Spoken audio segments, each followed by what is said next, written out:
ஒரு ஆணோட வயித்துக்குள்ள ஒரு மான்ஸ்டர் உருவாகி அவனோட பின்பக்கமா வெளியே வரும். அப்படி வெளியே வந்ததுமே மனுஷங்களை வேட்டையாட ஆரம்பிச்சிரும். இப்படி ஒரு வித்தியாசமான படத்தை தான் உங்களுக்காக கொண்டு வந்திருக்கேன். இந்த படத்தோட பேரு பேட் மெல்லோ. 2013 ரிலீஸ் ஆன படம். இந்த கதைக்குள்ள போறதுக்கு முன்னாடி இன்னும் நம்ம சேனலை சப்ஸ்கிரைப் இல்லைன்னா மறக்காம சப்ஸ்கிரைப் பண்ணிருங்க. கூடவே இந்த வீடியோக்கு ஒரு லைக் கொடுத்துருங்க. வாங்க இப்ப இந்த கதைக்குள்ள போகலாம். இந்த படத்தோட ஸ்டார்டிங் சீன்ல ஒருத்தர் அடிச்சு புடிச்சு வேகமா ஓடி வரானே, இவன் அந்த படத்தோட ஹீரோ. இவன் எதைய பார்த்து பாய்ந்து போய் தான் வேகமா ஓடி வந்து இவனோட வீட்டுக்குள்ள போய் கதவை போட்டிக்கிறான். அப்ப எதுக்கு இருக்க மனைவியை பார்த்து உள்ள போய் ஒளிஞ்சுக்க கத்திட்டு இருப்பான். ஆனா எதுக்காக சொல்றான்னு தெரியாம இவளு ரொம்ப பதறி போய் வீட்டுக்குள்ள போய் ஒளிஞ்சுக்கிறா. அப்ப அந்த கதவை உடைக்கமே இவனு கீழே விழுந்துறான். ஆனா அது என்ன ஏதுன்னு தெரியல. இவன் அட்டாக் பண்ண வர இவனு பயத்துல கத்த அப்படியே கட் பண்ணி இதுக்கு முன்ன என்ன நடந்துச்சுன்னு ஒரு பிளாஸ்பேக்ல கட்டுறாங்க. அந்த பிளாஸ்பேக்ல பார்த்தா இவனோட வயித்தை வேற செக் பண்ணிட்டு இருப்பாங்க. இந்த கற்பமான ஸ்கேன் பண்ணுவாங்கல்ல, அந்த மாதிரி தான் இவனை செக் பண்ணிட்டு இருப்பாங்க. இவனோட வயித்துக்குள்ள ஏதோ ஒண்ணு இருக்கு. அத மானிட்டர்ல பாத்துட்டு இருக்க. ஆனா அது என்ன ஏதுன்னு தெரியல. இவனுக்கு அடிக்கடி வயிறு வலிச்சிருக்கும். அதனால அது என்ன ஏது பாக்கலான்னு இங்க வந்திருப்பான். அப்ப அதுக்கப்புறம் டாக்டர் வந்து பார்த்தா டாக்டர் ரிப்போர்ட்டை பார்த்துட்டு இங்க ஒண்ணு சரியா தெரியல. அந்த பின்பக்க ஆசனாவை வழியா கேமரா உள்ள விட்டு பார்த்தாதான் என்ன ஏதுன்னு சொல்ல முடியும்னு இந்த பக்கம் டாக்டர் சொல்லாரு. இதெல்லாம் கேட்டதுக்கு அப்புறம் இன்னொரு நாள் பாத்துக்கலான்னு இவனு வந்துடுறான். மறுநாள் வேலைக்கு போகும்போது அந்த இடத்துல இவனோட ஹெட் இருப்பானே, அவன் நம்ம ஹீரோவை பார்த்து நீ வேலையை பாக்குறத விட அதிகமா பாத்ரூம்லயே இருக்கியாமே, பசங்க எல்லாம் சொன்னாங்க இப்போ உனக்காக ஒரு ரூம் ரெடி பண்ணிருக்கோம், அதுல பக்கத்துல பாத்ரூம் இருக்குப்பா, எல்லாம் உனக்காகத்தான். அது மட்டும் இல்லாம உன் கூடவே இன்னொருத்தன் இருப்பான், புதுசா சேர்ந்திருக்கான், அவனை என்ன ஏதுன்னு பாத்துக்கன்னு இந்த ஹெட் சொல்லிட்டு போக இதை பார்த்து நம்ம ஹீரோ சுத்தமா பிடிக்கல. அப்ப அந்த இடத்துல பார்த்தா ஒரு கண்ணாடி போட்டவன் இருப்பான். சரி இதெல்லாம் என்ன இலவடான்னு இவனு வீட்டுக்கு வந்துறான். அன்னைக்கு நைட்டு எல்லாரும் ஒன்னா உட்காந்து சாப்பிட்டு இருப்பாங்க. எதுக்கு இருக்கிறது இவனோட அம்மா தான். அதுக்கு பக்கத்துல இருக்கிறது இந்த அம்மாவோட பாய் ஃப்ரெண்டு. இவங்க ரெண்டு பேரும் கொஞ்சிக்கிறது, குழாவிக்கிறது, முத்தம் கொடுக்கறத பார்த்து நம்ம ஹீரோக்கு சுத்தமா பிடிக்காது. இந்த சாப்பாடுலாம் முடிஞ்சதுக்கு அப்புறம் அன்னைக்கு நைட்டு நம்ம ஹீரோக்கு மறுபடியும் வயிறு வலியில துடிச்சிட்டு இருப்பான். அப்ப இவனோட மனைவி பக்கத்துல வந்து தனக்கு ஒரு குழந்தை வேணும், மத்தவங்கள மாதிரி நானும் குழந்தை பெத்துக்கு ஆசைப்படுறேன்னு சொன்னா நம்மளால என்ன நினைச்சாந்தல கொஞ்ச நாள் போகட்டும் சொல்லிடுறான். இதை கேட்டதுக்கு அப்புறம் இவளு படுக்க போயிடுறான். அப்ப போனதுக்கு அப்புறம் இவனுக்கு திரும்ப வலி வந்துடும். இவனை அடிச்சு புடிச்சு பாத்ரூம்ல போய் முக்கிட்டு இருப்பான். வழியில வேற கத்திட்டு இருப்பான். இவன் கத்துற சத்தம் இவ காதுல விழுந்துடக்கூடாதுன்னு ரெண்டு காதுலி பஞ்சு வச்சு படுத்துறான். அப்ப நம்மால பார்த்தா வழியில வேற கத்திட்டு இருப்பான். ஒரு புத்தகத்தை எடுத்து அவனோட பல்ல வச்சு கடிச்சிட்டு இருப்பான். அப்ப இவனோட வயிற்றுக்குள்ள இருந்து இவனோட பின்பக்கமா ஏதோ ஒண்ணு வெளியே வர இவனு மயங்கி போயிடுறான். அப்படி மயங்கினதுக்கு அப்புறம் இவனுக்கு முன்னாடி ஏதோ ஒண்ணு குறுக்க முறுக்க ஓடிட்டு இருக்கும். அது என்ன ஏதுன்னு சரியா காட்டல. அப்ப அது வீட்டை விட்டு வெளியே வந்ததுமே எதுக்கு ஒரு பெரிய பில்டிங் இருக்கும், அந்த பில்டிங்குள்ள வந்துரும். ஏன்னா இந்த பில்டிங்குள்ள தான் நம்ம ஹீரோ வேலை பார்த்துட்டு இருப்பான். அப்ப அந்த பில்டிங்கோட ரூமுக்குள்ள பார்த்தா நம்ம ஹீரோ கூட ஒன்னா வேலை பார்த்த அந்த கண்ணாடி பையன் இருப்பான். அவனை பார்த்ததுமே பாஞ்சு போய் கடிக்க ஆரம்பிச்சிரும். அந்த ரூம் முழுக்க ஒரே ரத்தமா இருக்கும். அவ்வளவுதான் அந்த குண்டு பையோட சோழி முடிஞ்சு. மறுநாள் காலையில பார்த்தா நம்ம ஹீரோ அதே பாத்ரூம்ல படுத்திருப்பான். ஏன்னா நேத்து நைட்டு என்ன நடந்துச்சுன்னு இவனுக்கு சுத்தமா ஞாபகம் இருக்காது. இவனு மயக்கத்துல முடிச்சதுமே வழக்கம் போல இவன் எந்திரிச்சு வெளியே வர அப்ப இவனோட மனைவி டீ கொடுக்குமே இவன் அந்த டீயை குடிச்சிட்டு இருப்பான். அப்ப அந்த முன்னாடியே டிவியில பார்த்தா இந்த கண்ணாடி பையோட போட்டோவை போட்டு ஏதோ ஒரு ராக்குன்னு ஒரு மிருகத்தால இவன் செத்து போயிட்டான்னு போட்டிருக்கோம். இதை பார்த்து நம்ம ஹீரோ சாக்காயி இவனை அடிச்சு பிடிச்சு அந்த ஆபீஸ்ல வந்து பார்த்தா ரூம் முழுக்க ஒரே ரத்தமா இருக்கும். அங்க ஒரு ஆளு கிளீன் பண்ணிட்டு இருப்பான். இதெல்லாம் பார்த்து இவர் ரொம்ப குழம்பி போயிறான். அதுக்கப்புறம் பார்த்தா இவனோட வயித்தை செக் பண்றதுக்காக நேர ஹாஸ்பிட்டல்ல வந்துடுறான். அப்ப அங்க இந்த டாக்டர் ஏற்கனவே சொன்னாரு இவனோட பின்பக்கமா கேமரா விட்டு பாக்கலான்னு. அதே மாதிரி இவனோட பின்பக்கமா ஒரு கேமரா உள்ள விட்டு இவனோட வயித்துக்குள்ள என்ன இருக்குன்னு செக் பண்ணிட்டு இருப்பாங்க. இப்படி செக் பண்ணிட்டு இருக்கும் போதா அவனோட வயித்துக்குள்ள ஒரு மான்ஸ்டரோட முகத்தை பார்க்கமே இந்த டாக்டர் ரொம்ப பயந்து போயிடுறான். அப்ப அது என்ன ஏதுன்னு பக்கத்துல வந்து பார்க்க அந்த டாக்டரோட முகத்தை பிடிச்சி அது வேற கடிச்சு குதறிடும். இவனு வழியில ஆண் கத்த. அப்ப திடீர்னு முடிச்சு பார்த்தா இது எல்லாம் கனவு. என்னடா இப்படி எல்லாம் ஒரு கனவு வருதுன்னு பயந்து போய் மன்ன காலையில இவனுக்கு தெரிஞ்ச ஒரு டாக்டரை பார்க்க வந்திருப்பான். இவனோட வேலை என்னன்னா நம்ம நிறைய படத்துல பாத்துருப்போம் அந்த ஹிப்னாடிக்ஸ், அந்த மாதிரி வேலையை அவன் பாத்துட்டு இருக்கான். அப்ப நம்ம ஹீரோ படுக்க போட்டு இந்த ஹிப்னாடிக்ஸ்குள்ள அவனை மூழ்க வச்சிடறான். நம்மளால அந்த ஹிப்னாடிக்ஸ்குள்ள மூழ்னதுக்கு அப்புறம் இவனோட மனைவியை முத எங்க சந்திச்சிருப்பானோ அந்த மற்ற பத்தி பேசிட்டு இருப்பான். இப்படி இவன் பேசிட்டு இருக்கும் போது இவனுக்கு திரும்ப வயிறு வலிக்க ஆரம்பிச்சிடும். அந்த வழியில வர இவன் கத்த ஆரம்பிச்சிடறான். அப்ப என்னடா பார்த்தா இவனுக்கு பின்னாடி ஏதோ புடைக்கிற மாதிரி இருக்கும். இதை அந்த ஆளு பாத்துறான். என்ன எலோடான்னு பாத்துட்டு இருக்க அப்ப அவனோட வயிற்றுக்குள்ள இருந்து பின்பக்கமா ஒரு மான்ஸ்டர் வரும். அது பாக்குறதுக்கு வித்தியாசமா இருக்கும், ரொம்பவே கொடூரமா இருக்கும். இதை பார்த்து இவன் பயந்து போக அப்ப அந்த மான்ஸ்டர் அட்டாக் பண்ண ஓடி வர இவனு பயந்துகிட்டு போய் ஒரு ஈட்டி எடுத்து அது பக்கத்துல வராம தடுத்துட்டு இருப்பான். அப்ப நம்ம ஹீரோ பார்த்து எந்திரா கத்திட்டு இருக்க அவனு மயக்கத்துல இருந்து முடிச்சதுமே இந்த மான்ஸ்டரோட முகத்தை பார்க்கமே இவன் பயத்துல கத்த ஆரம்பிச்சான். இவன் கத்ததை பார்த்து அந்த மான்ஸ்டர் பயந்து போய் அங்கிருந்த ஜன்னல் வழியா அது குதிச்சு ஓடி போயிரும். அது வெளியே போனதுக்கு அப்புறம் அது எங்க இருந்து வந்துச்சுன்னு நம்ம ஹீரோ தெரிஞ்சுக்கிறான். இவனோட வயித்துல இருந்து வந்துச்சு தெரிஞ்சதுமே இவன் கதறி அழுதுட்டு இருப்பான். அப்ப அந்த டாக்டர் பை தான் இதெல்லாம் கிடைக்க கொடுத்து வச்சிருக்கணும்பா, அப்படி அப்படின்னு சொல்லி ஒரு புத்தகத்தை எடுத்து வந்து அந்த காலத்துல இந்த மாதிரி நடந்திருக்குன்னு அதை வேற காட்டிட்டு இருப்பான். அப்ப இந்த புத்தகத்துல பார்த்தா இவனுக்கு பின்னாடி வருமே அதே மாதிரி அதை போட்டிருக்கும். அந்த காலத்துல என்ன பண்ணிருக்காங்கன்னா ஒரு ஆணோட உடம்புக்குள்ள ஒரு மான்ஸ்டரோட கருவை செலுத்தி அதை உருவாக்கி இருப்பாங்க. அப்படி அது பிறந்து வெளியே வந்ததுமே யாரோட வயித்துல இருந்து வெளியே வருதோ அவங்களுக்கு தான் தன்னோட அப்பா நினைக்கும். அவங்க என்னென்ன சொல்றாங்களோ அதை அப்படியே செய்யும். ஒருக்க அந்த அப்பாக்கு யாரா பிடிக்கலன்னா இந்த மான்ஸ்டர் போய் அவங்கள போய் கொன்றும். இந்த அளவுக்கு ரெண்டு பேருக்குள்ள ஒரு பயங்கரமான இணைப்பு இருக்கும். அது மட்டும் இல்லாம இப்படி ஒரு வாய்ப்பு எல்லா மக்களுக்கும் கிடைச்சிடாது, கோடியில ஒருத்தர் தான் கிடைக்கும். அந்த வாய்ப்பு உனக்கு கிடைச்சிருக்குன்னு இத பத்தி இவன் சொல்லிட்டு இருக்க. அதே நேரம் வெளியே பார்த்தா தெருவோரமா ஒரு வயசானவர் வேற சூச்சு போயிட்டு இருப்பாரு. அப்ப அவர் சூச்சு போயிட்டு இருக்கும் போது பின்னாடி ஏதோ சத்தம் கேட்குமே. திரும்பி பார்த்தா அங்க யாருமே காணும். என்னடா ஏதோ சத்தம் கிடைச்சு யாருமே காணும் பாத்துட்டு இருக்க. அப்ப திடீர்னு அந்த மான்ஸ்டர் பாஞ்சு வந்து இந்த பயல கீழே தள்ளி விட்டு இவனோட முக்கியமான உறுப்பை அது கடிச்சு கொதறிடும். இவனை கடிச்சு கொதனதுக்கு அப்புறம் நம்ம ஹீரோ இருப்பானே அதே இடத்துக்கு வந்துரும். அப்ப அந்த ஜன்னல் கிட்ட நின்றுட்டு இருக்கும். இது அந்த டாக்டர் போய் பார்த்ததுமே உன்னோட மாஸ்டர் அங்க வந்துருச்சு, நீ போய் பக்கத்துல போய் அதுகிட்ட அன்பா பேசு, எக்காரனை கொண்டு கோவப்பட்டுறான்னு சொல்லுமே. இவனு ஒரு வழி இல்லாம அந்த ஜன்னல் பக்கம் வந்து பார்த்தா அந்த மாஸ்டர் அங்கதான் நின்றுட்டு இருக்கும். சரின்னு சொல்லி இவனு பேச்சு கொடுத்துட்டு இருப்பான். அப்ப அந்த மான்ஸ்டரோட முகத்தை பார்த்தா ரொம்பவே பாவமா தெரியும். ஏன்னா நம்ம ஹீரோவை தான் அது தன்னோட அப்பாவை நினைச்சிட்டு இருக்கும். அப்ப அந்த டாக்டர் நம்ம ஹீரோவை பார்த்து அதோட வீடான உன்னோட வயிற்றுக்குள்ள போக ஆசைப்படுது, நீ அதை விடுன்னு சொல்லுமே. இவனு ஒரு வழி இல்லாம அவனோட ஃபேண்டை வேற கலட்டவும் இவனோட காலை பிடிச்சி ஏறி அது அவனோட வயிற்றுக்குள்ளே போயிரும். அது உள்ள போனதுக்கு அப்புறம் இவனை வீட்டுக்குள்ள வந்துடும். அப்படி வீட்டுக்குள்ள வந்து பார்த்தா மனைவி நல்லா தூங்கிருப்பா.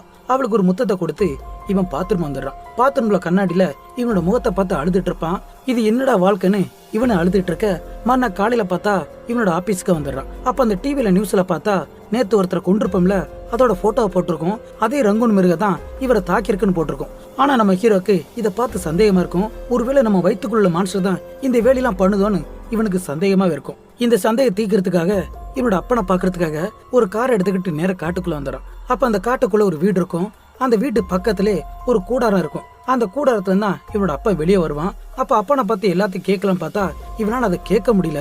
எப்படி பேசணும் தெரியாம திக்கி திணறிட்டு இருப்பான். அப்ப திடீர்னு உனக்கு வயிறு வலி வரமே அங்கிருக்க அந்த பாத்ரூமுக்குள்ள ஓடி போயிடறான். அப்ப என்னடா பார்த்தா இவன் வயிற்றுக்குள்ள அந்த மிருகம் வெளியே வந்து இவன் அப்பனை வேற கடிச்சு குதறன்னு சொல்லிட்டு இருக்கான். இவனு வேண்டாம் சொல்லிட்டு இருப்பான். அது என்னோட அப்பா, அவரை ஒண்ணும் பண்ணக்கூடாது, இப்ப என்ன உனக்கு பசிக்குது அவ்வளவுதானே, உனக்கு நான் எதாவது தரேன்னு சொல்லி இவன் அந்த மான்ஸ்டர் தன்னோட வயிற்றுக்குள்ள ஏத்திக்கிட்டு வெளியே வேற வந்துடுறான். பார்த்தா அப்பங்கிற அந்த இடத்துல நின்றுட்டு இருப்பான். அப்பங்கிட்ட எதுவும் சொல்லாம இவனு கிளம்பி வந்துடுறான். ஆனா அந்த அப்பாக்காரனும் இவங்கிட்ட எதுவும் மறைக்கிற மாதிரி இருக்கும். அதுக்கப்புறம் பார்த்தா இவன் நேர ஆபீஸ்க்கு வந்துடுறான். அப்படி வந்து பார்த்தா அந்த இடத்துல நிறைய போலீஸ்ல நின்றுட்டு இருப்பாங்க. என்ன இன்னைக்கு போலீஸ்ல நிக்குதுன்னு இவனை சந்தேகப்பட்டு இவனோட ரூமுக்கே வந்துடுறான். அப்ப அந்த இடத்துல பார்த்தா ஒரு கூண்டுக்குள்ள ஒரு எலி இருக்கும். அந்த வெள்ளை எலியை பிடிச்சி இந்த மான்ஸ்டருக்கு எரியா கொடுத்துட்டு இருக்க. அப்ப திடீர்னு ஒரு லேடி உள்ள வரமே இவனுக்கு தூக்கி போட்டுரும். இவன் பதறத பார்த்து அவளுக்கு சந்தேகமா வந்துடும். இவனு ஒரு வழியா சமாளிச்சிடறான். அப்ப வெளியே வந்து பார்த்தா இந்த கம்பெனி மொத்தத்தையுமே போலீஸ் வேற ரைடு பண்ணிட்டு இருக்கோம். ஏன்னா அந்த எம்டி இருக்கானே ஏதோ ஒரு சீட்டிங் பண்ணிருப்பான். அது அந்த போலீஸ் வேற கண்டுபிடிச்சிருக்கும். ஆனா இது எதுவுமே நம்ம ஹீரோக்கு தெரியாது. அப்ப உடனே நம்ம எம்டியை பார்க்கலான்னு இவனை ஓடி போனா அந்த பையனோட தப்பிச்சம் பிடிச்சுன்னு லிப்டுக்குள்ள போவான். அப்போ அதே நேரம் நம்ம ஹீரோ வந்து அந்த லிப்டை தடுத்து என்ன சார் இங்க நடக்குது, போலீஸ்லாம் வந்து சர்ச் பண்றாங்க, எங்களோட நிலைமை என்னன்னு கேட்டா அவனை எந்த பதிலும் சொல்ற மாதிரி இல்ல. அந்த இடத்த விட தப்பிச்சு போலான்னு பாக்க அப்ப இவன் கோவப்பட்டதுமே இவனோட வயிற்றுக்குள்ள இருந்து அந்த மான்ஸ்டர் வெளியே வந்துடும். இத பார்த்ததுமே அந்த எம்டி வேற பதறி போயிடும். அது வேற லிப்டுக்குள்ள ஓடி போயிடும். அப்ப நம்ம ஹீரோ பதறி போய் அடிச்சு பிடிச்சி படி வழியா ஓடி வந்து அந்த லிப்ட திறந்து பார்த்தா இவனை வேற குதறி போட்டிருக்கோம். இத பார்த்து நம்ம ஹீரோ ஷாக்காயிரான். அப்ப இத்தனை கொலையும் இந்த மான்ஸ்டர் தான் பண்ணிருக்குன்னு நம்ம ஹீரோவும் புரிஞ்சுக்கிறான். ஆனா இப்படியே போனா நம்ம பொண்டாட்டிக்கு ஏதாவது ஆபத்து வந்துடுன்னு இவன் வீட்டுக்கு போகாம நேர இன்னொரு வீட்டுக்கு வந்துடுறான். அப்ப அந்த மான்ஸ்டர் மாத்துறதுக்காக மனிதர்கள் சாப்பிடக்கூடிய உணவு கொடுத்தா அது எதுவுமே சாப்பிடாது. ஏன்னா அதை விரும்பி சாப்பிடுறது ஃபுல்லா மாமிசத்தை மட்டும்தான். அப்ப இவனு என்னென்னமோ கொடுத்து பார்ப்பான், அது எதையுமே சாப்பிடாது. என்னடா இப்படி பண்ணுதுன்னு இவனுக்கு ஒரே வேதனையா இருக்கும். ஏன்னா இப்படியே வெளியே விட்டா இது இருக்கிற எல்லா மனுஷனையும் கொண்டு தின்ன ஆரம்பிச்சிடும். இதனால என்ன பண்ணுன்னு தெரியாம இவனு திக்கி திணறிட்டு இருப்பான். அப்பதான் கடைசியா இவனுக்கு ஒரு போன் வரும். அந்த போன் வந்ததுக்கு அப்புறம் கட் பண்ணி பார்த்தா நம்ம டாக்டருக்கான அந்த இடத்துக்கு வந்துறான். கூடவே இவனோட அப்பாவும் இருப்பாங்க. அப்ப நம்ம ஹீரோ அந்த அப்பனை பார்த்து என் உடம்புக்குள்ள இப்படி ஒரு பிராணி வந்துச்சு, அது எப்படின்னு கேட்டா அது இவனுக்கு தெரியான்னு சொல்லுவான். என்னோட மனைவி வேற இப்ப கர்ப்பமா இருக்கா, அவளுக்கு ஏதாவது பிரச்சனை வந்துருமோன்னு இவனை பயந்துட்டு இருப்பான். இப்படியே பேசிட்டு இருக்கும்போது நம்ம ஹீரோக்கு வயிறு வலி வந்துடும். அவனு வழியில துடிச்சிட்டு இருப்பான். இப்படி இவன் துடிச்சிட்டு இருக்க அதே நேரம் இவனோட அப்பனும் துடிச்சிட்டு இருப்பான். என்னடா பார்த்தா இந்த அப்பனோட வயிற்றுலயும் ஒரு மான்ஸ்டர் இருக்கும். அப்ப இவங்க ரெண்டு பேர் வயிற்றுல இருந்து பின்பக்கமா ரெண்டு மான்ஸ்டர் வெளியே வந்துடும். இந்த அப்பனோட உடம்புக்குள்ள இருந்து வர்றது அது பாக்குறதுக்கு ரொம்ப வயசான தோற்றத்துல இருக்கும். ஆனா நம்ம ஹீரோ வயிற்றுல இருந்து வர்றது அது இளமையா இருக்கும். ஏன்னா வயசு வித்தியாசம் இருக்குல்ல. அப்ப இந்த ரெண்டு மான்ஸ்டருமே பயங்கரமா சண்டை போட்டுட்டு இருக்கும். இந்த சண்டையில இது ரெண்டு அடிச்சுக்கிறது இவங்க உடம்புக்குள்ள பாதிக்கும். ஏன்னா இவங்க உடம்போட அது இணைஞ்சிருக்கனால இதுகளுக்கு அடிப்பட்டா அவங்களுக்கு காயம் ஏற்படும், அவங்களுக்கு உடம்பு சரியில்லாம போகும். அப்படி ரெண்டு பேரும் அடிச்சுட்டு மாட்டிட்டு இருக்கும் போதான் நம்ம ஹீரோட மான்ஸ்டர் ஒரு பெரிய கத்தி எடுத்து அந்த மான்ஸ்டர் குத்த போக அப்ப இந்த அப்பங்கிற ஒரு பொருளை எடுத்து நம்ம ஹீரோட மான்ஸ்டர் தலையில அடிக்குமே நம்ம ஹீரோ தலையில அடிபட்ட மாதிரி இருக்கும். அவனும் வழியில துடிச்சிட்டு இருப்பான். அப்ப இந்த மான்ஸ்டர் இந்த அப்பனை முறைச்சு பார்த்துட்டு கையில வச்சிருந்த கத்திய வச்சு அது பாஞ்சு போய் இந்த அப்பனோட மான்ஸ்டரை போட்டு நெஞ்சில குத்திட்டு இருக்கும். இது குத்த இங்கிட்ட அப்பங்கர சொல்லிட்டு இருப்பான். வழி தாங்க முடியாம கத்திட்டு இருக்க அப்ப நம்ம ஹீரோ ஓடி போய் தாங்கிட்டு இருப்பான். அப்பதான் அப்பங்கர சொல்லுவான், உன்னோட பொண்டாட்டி புள்ளைய காப்பாத்துன்னு சொல்லுமே. இதை கேட்ட அந்த மான்ஸ்டரும் அவங்களை கொல்றதுக்காக அந்த ஜன்னல் வழியா குதிச்சு ஓடி போயிரும். இதை பார்த்து நம்ம ஹீரோ காப்பாத்துறதுக்காக அவனை அடிச்சு பிடிச்சு ஓடி வந்துட்டு இருப்பான். இப்படி ஓடி வர்றதுதான் நாம படத்தோட முதல்ல பார்த்திருப்போம். அப்ப நம்ம ஹீரோ வீட்டுக்குள்ள வந்ததுமே இவனோட அம்மா இவனோட பொண்டாட்டி நின்று இருப்பாங்க. அப்ப அந்த பொண்டாட்டி பத்தி முதல்ல கீழே போக சொல்லியிருப்பான். அதே நேரம் அம்மா கறி பதறி அடிச்சு அவ வீட்டை விட்டு வெளியே ஓடி இருப்பா. அப்ப நம்ம ஹீரோ எங்கடா பார்த்தா அவன் இந்த வீட்டோட பாதாள அறைக்கே போயிருவா. அப்ப அதை கதை உடைச்சு உள்ள வந்துரும். எங்க நம்ம ஹீரோ அட்டாக் பண்ணி பார்த்தா அது பாஞ்சு உள்ள ஓடி போயிரும். அதே நேரம் வெளியே பார்த்தா நம்ம ஹீரோட அம்மா அக்கம் பக்கம் ஆளெல்லாம் கூட்டிட்டு வந்து கையில ஒரு நெருப்பு பந்து வச்சு வெளியே நின்றுட்டு இருப்பாங்க. வந்தா சுட்டு தள்ளிலான்னு அப்படி நின்றுட்டு இருப்பாங்க. அப்ப திரும்ப உள்ள பார்த்தா அந்த மான்ஸ்டர் வேற டேபிள் நின்றுட்டு இருக்கும். நம்ம ஹீரோ எவ்வளவு சொல்லி பார்ப்பான், இந்த பாரு நீ உள்ள போக கூடாது, அவ என்னோட மனைவி, அவளை நீ ஒண்ணு பண்ணக்கூடாதுன்னு இவன் எவ்வளவு கெஞ்சி பார்ப்பான். ஆனா அதை கேட்கற மாதிரி இல்ல. அப்ப திடீர்னு பல்ட்டி அடிச்சு அந்த இடத்துல ஒரு வாஷ் பேசன் ஓட்டை இருக்கும். அந்த ஓட்டை வழியா போக நம்ம ஹீரோ அதோட காலை வேற பிடிச்சிடான். இருந்து பயன் இல்ல, அது வழி உள்ள ஓடி போயிரும். அப்ப அந்த பாதாள அறையில இதே மாதிரி ஒரு வாஷ் பேசன் இருக்கும். அது வெளியே வந்துரும். ஏன்னா அந்த ரூமுக்குள்ளதான் நம்ம ஹீரோன் வேற நின்றுட்டு இருப்பா. இதை பார்த்து இவளும் பதறி போயிரா. ஏன்னா அந்த பக்கம் தான் வாசல் இருக்கும். அது அந்த பக்கம் போடாம தடுத்துட்டு இருக்கும். அப்ப நம்ம ஹீரோன் வேற ஹெல்ப் கத்திட்டு இருப்பான். இவனு என்ன பண்ண தெரியாம அந்த கதை உடைக்கிறதுக்கு அவனு எவ்வளவு முயற்சி பண்ணிட்டு இருப்பான். கையில வேற ஒரு கோடா எடுத்து வந்துருவான். அப்ப உள்ள என்னடா பார்த்தா அந்த மான்ஸ்டர் பாஞ்சு வந்து நம்ம ஹீரோனை கீழே தள்ளி விட்டு அவளோட முகத்திலே ஒரே அடிச்சு அடியில அவன் மயங்கி போறா. அப்போ வயித்துல வளரக்கூடிய அந்த குழந்தைய கொல்றதுக்காக இது வாயை புலந்து கடிக்க போக அப்ப அதே நேரம் பார்த்து நம்ம ஹீரோன் உள்ள வந்ததுமே அவனு வேகமா ஓடி வந்து அதை பாஞ்சு போய் பிடிச்சிடறான். அது பிடிச்சதுக்கு அப்புறம் இந்த சாக்குல நம்ம ஹீரோன் அடிச்சு பிடிச்சி அவ இந்த வீட்டை விட்டு வெளியே வந்துடுறா. அவ வெளியே வந்ததுக்கு அப்புறம் உள்ள பார்த்தா நம்ம ஹீரோ அந்த மான்ஸ்டர் வேற பிடிச்சிருப்பான். அப்ப அந்த மான்ஸ்டர் நம்ம ஹீரோ கையில ஒரு கோடை போட்டு அவனது ஓடி வந்துடும். அது வெளியே வந்ததுமே நம்ம ஹீரோனை அட்டாக் பண்ண ஓடி வர அப்ப நம்ம ஹீரோட அம்மா தான் கையில வச்சிருக்க அந்த நெருப்பை வச்சு அந்த மான்ஸ்டர் வேற மிரட்டிட்டு இருப்பா. இருந்தது பயப்படாம மிரட்டிட்டு இருக்கோம். அப்ப என்னடா பார்த்தா நம்ம ஹீரோ ஒரு பெரிய கோடை எடுத்து வந்து இந்த மான்ஸ்டரோட கையும் அதோட 2 காலையும் வெட்டிறான். அது வெட்டினதுக்கு அப்புறம் அந்த மான்ஸ்டரை பார்த்தா அப்பதாங்க பார்க்க ரொம்பவே பாவமா இருக்கும். இவ்வளவு நேரம் கொடூரமா இருந்தது இந்த சீன்ல மட்டும் அது பாக்குறதுக்கு ரொம்பவே பாவமா இருக்கும். அப்படியே இவங்க 2 பேர் கையில தூக்கிட்டு அந்த வீட்டுக்குள்ள வந்துடுறாங்க.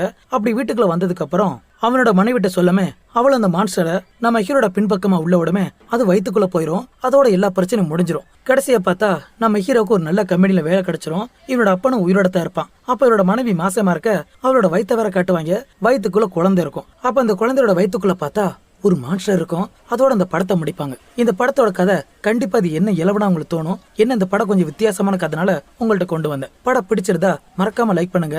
இது ஒரு காமெடி படம் தான். ஆனா எனக்கு காமெடி அந்த அளவுக்கு வராது. இனி வரக்கூடிய படங்களை முடிஞ்ச அளவுக்கு நான் காமெடி பண்ண பாக்குறேன். இதே மாதிரி அடுத்து ஒரு தரமான படத்துல பார்க்கலாம். தேங்க்யூ.